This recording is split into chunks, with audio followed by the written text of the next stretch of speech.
تیری دید سے سوا ہے تیرے شوق میں بہاراں، وہ چمن جہاں گری ہے تیرے گیسوؤں کی شبنم. لو سنی گئی ہماری یوں پھرے ہیں دن کے پھر سے، وہی گوشائے قفس ہے وہی فصل گل کا ماتم.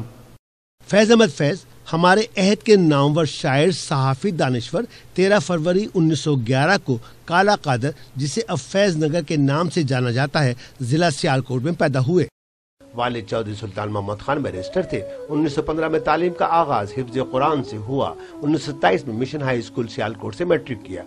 علامہ اقبال کے استاد شمس العلماء مولوی سید محمد میر حسن سے فارسی اور عربی میں تعلیم حاصل کی. 1931 میں گورنمنٹ کالج لاہور سے BA آنرز کیا. 1933 میں اورینٹل کالج لاہور سے عربی میں MA کیا. 1935 میں MAO کالج امرتسر میں انگریزی کے لیکچرار مقرر ہوئے. 1936 میں سجاد ظہیر اور صاحبزادہ محمود الظفر کے ساتھ مل کر انجمن ترقی پسند مصنفین کی بنیاد ڈالی. 1938 میں ماہانہ ادب لطیف کے مدیر رہے. 1940 میں ہیلی کالج آف کامرس لاہور میں انگریزی کے لیکچرار مقرر ہوئے. 1941 میں مس ایلس جارج سے اسلامی شریعت کے مطابق نکاح شیخ محمد عبداللہ نے پڑھایا. 1942 میں بطور کیپٹن فوج میں ملازمت کی اور فوجی شعبہ تعلقات عامہ سے وابستہ ہوئے. 1943 میں میجر اور 1944 میں لیفٹیننٹ کرنل کے عہدے پہ فائز رہے، جبکہ 1946 کو فوج سے مستعفی ہو کر لاہور واپس آ گئے.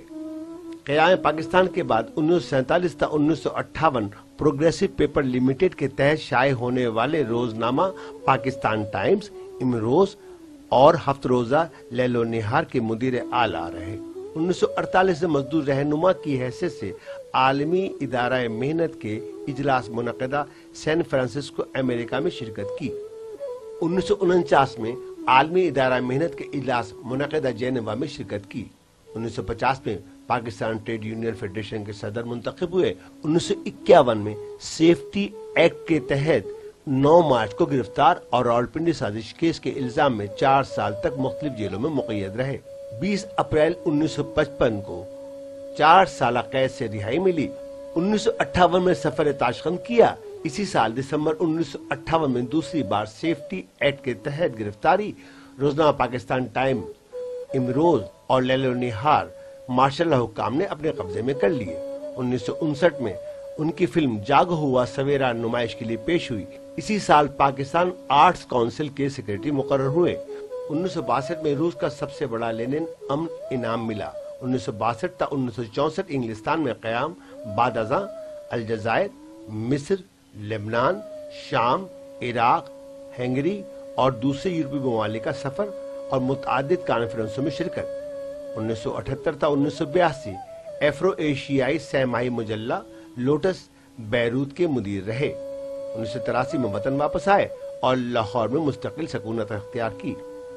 1984 میں 18 نومبر کو اپنے گاؤں کالا قادر گئے. حرکت قلب بند ہونے سے 20 نومبر کو وفات پائی. لاہور میں ماڈل ٹاؤن کے قبرستان میں دفن ہوئے.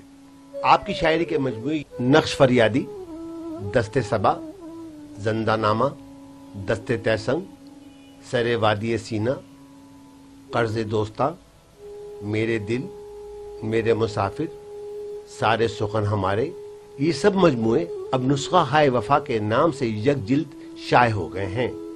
میزان تنقیدی مضامین، صلیب میرے دریچے میں خطوط، متائے لوح قلم اور ہماری ثقافت نثر پارے، جبکہ مہوسال آشنائی یادداشتیں شائع ہوئیں. Shamim Javed, metro one news,